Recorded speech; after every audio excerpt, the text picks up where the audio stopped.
Estamos de vuelta en su programa aquí, José Tomás. Tal como les habíamos anunciado a ustedes antes de la pausa, estamos aquí con un invitado súper especial.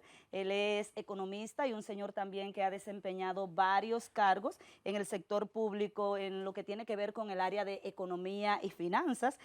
Fue superintendente de valores y también de banco, Contralor General de la República y Tesorero Nacional. Tenemos aquí al economista Ivanhoe N.G. Cortiña. Bienvenido. Muchas gracias, Rosa. Gracias, José, por darme esta oportunidad. Primera vez entre ustedes dos. Así que hagan de mí lo que ustedes quieran.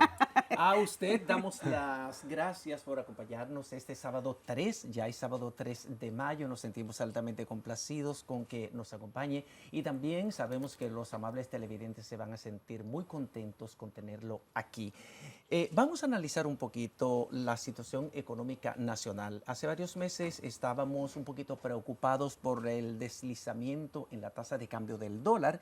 Ya, gracias a Dios, se ha estabilizado, hay una estabilidad cambiaria en la República Dominicana.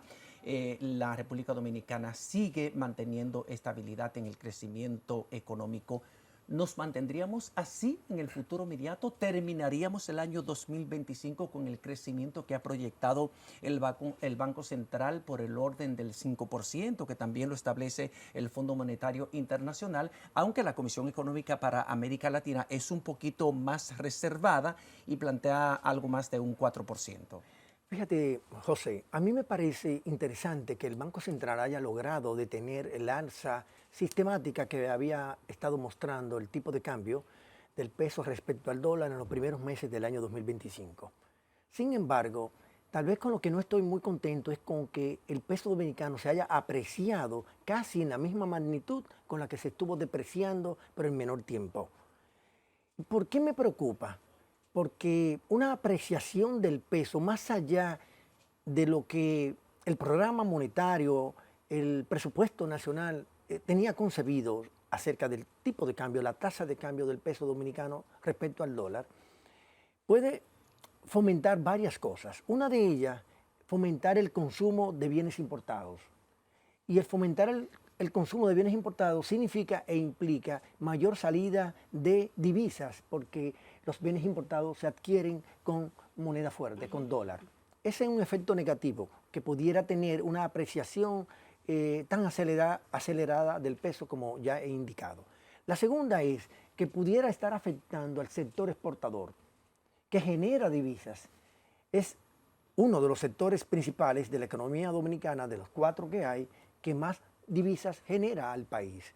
Entonces, cuando hay una apreciación del peso, penaliza a las exportaciones y favorece a las importaciones. Por lo tanto, favorece la salida de dólares y penaliza la entrada de dólares, porque las exportaciones se hacen menos competitivas en el mercado internacional.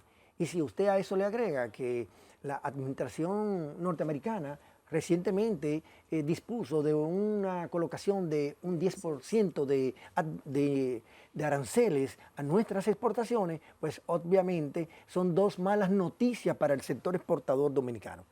De manera que, aunque tiene elementos positivos esta apreciación del peso en cuanto que le frena un poco las presiones inflacionarias internas que pudiera haber en la economía dominicana, tiene esas consecuencias adversas que ya le he mencionado. Por eso no es que celebro del todo que el peso se haya apreciado, celebro que se haya detenido su alza, como lo estuvo presentando en los primeros meses, diría yo, que llegó hasta alcanzar hasta un 7% de depreciación. Pero ahora el peso dominicano se ha apreciado sobre el 6%, entonces estamos hablando de que se ha apreciado en menor tiempo del tiempo que duró para depreciarse, y eso tiene posiblemente esas consecuencias. En cuanto a las proyecciones macroeconómicas de la economía dominicana, todos los organismos internacionales y los principales economistas del país han hecho reestimaciones o hemos hecho reestimaciones hacia la baja ante el escenario internacional y ante el inicio que ha tenido la actividad económica en el país ya a lo interno. Originalmente las autoridades habían estimado un crecimiento de la economía en torno al 5%. Sin embargo, organismos internacionales casi todos lo sitúan entre 4% y 4.2%. Por lo tanto, estamos hablando de casi 1 punto porcentuales de reducción por debajo de la meta original. Y en el caso dominicano, acá muchos economistas colegas han hecho reestimaciones a la baja también entre los más generosos, 4.5 hasta 4. Yo digo que partiendo de la realidad que tenemos hoy día, abril, ya mayo, porque estamos a 3 de mayo, pero mayo no cuenta porque apenas está comentando, ¿no? Lo que podemos es evaluar hasta abril. Hasta abril la economía no está dando señales como para llegar ni siquiera a un 4%. De manera que si alcanzamos el 4%, al final del año 2025 estaríamos frente a un éxito. Naturalmente siempre considerando que es un éxito relativo ante el hecho de que la meta original era 5. Sí, hay un factor muy importante que se debe tomar en cuenta, que es el contexto internacional, sobre todo cuando hablamos de economías de grandes potencias como Estados Unidos, que ha entrado en un proceso de recesión, que no es un secreto para nadie, incluso hay escasez de algunos productos. ¿Cómo pudiera esto impactar ese crecimiento que han proyectado las autoridades dominicanas, siendo Estados Unidos uno de nuestros principales socios comerciales? Ese es otro factor negativo, adverso, que presenta la economía dominicana en la actual coyuntura.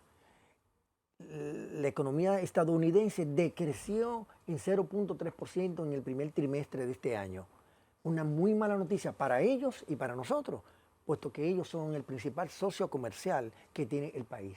El 54% de nuestras exportaciones se dirigen hacia los Estados Unidos. Eso equivale a alrededor de unos 8.000 millones de dólares. Y naturalmente ninguna economía que puede darse el lujo, ni tampoco desea que sus exportaciones mermen. Y una recesión en los Estados Unidos, al menos en esta etapa inicial, porque pudiera profundizarse esta situación norteamericana, no solamente estaría afectando las exportaciones, sino también al turismo, porque sabemos que los principales emisores de turistas son ellos para el mercado local, pero también lo propio puede estar pasando con la inversión extranjera, de parte de la que se origina por los estadounidenses, y no decir de las remesas, porque de alguna manera pudiera afectar a los trabajadores, porque una recesión en cualquier país del mundo afecta al empleo.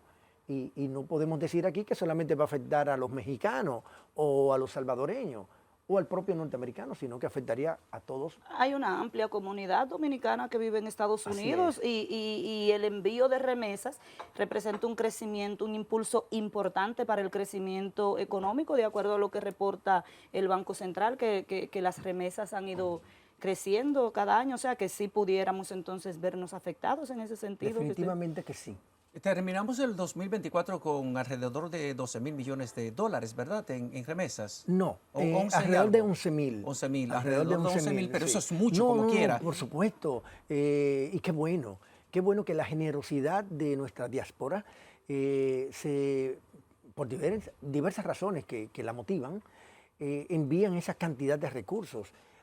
Y yo he dicho que esas remesas salen a cero costo para las autoridades dominicanas, para el sector privado, porque estamos hablando de 11.000 millones de dólares que entran a la economía familiar, a la economía pública, a la economía privada, sin que ningún empresario tenga que invertir, sin que el Estado dominicano tenga que invertir, sino que es el resultado del trabajo de la diáspora dominicana. Vale decir que el incremento de las remesas hacia cualquier país, en este caso dominicana, hay que agradecérselo en este caso, a nuestros nacionales que residen en los Estados Unidos.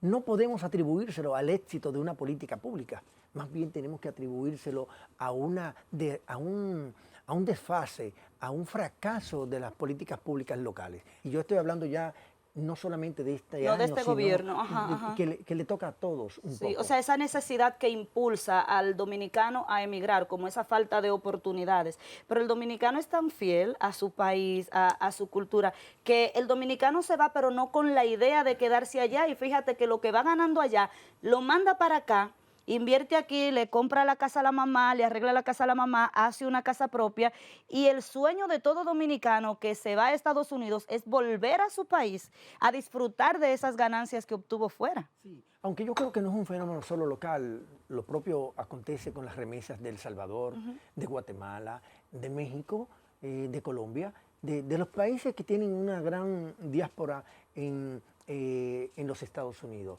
Y yo creo que es una expresión de agradecimiento de cada uno de esos ciudadanos de esos países y lo propio acontece aquí en el país. Bueno, en Estados Unidos viven alrededor de 1.9 millones de dominicanos, o son 2 punto y pico, casi 3 millones de dominicanos los que viven fuera de nuestro país, porque no solamente en Estados Unidos, sino también que otros viven en Europa, sobre todo en España, en Italia.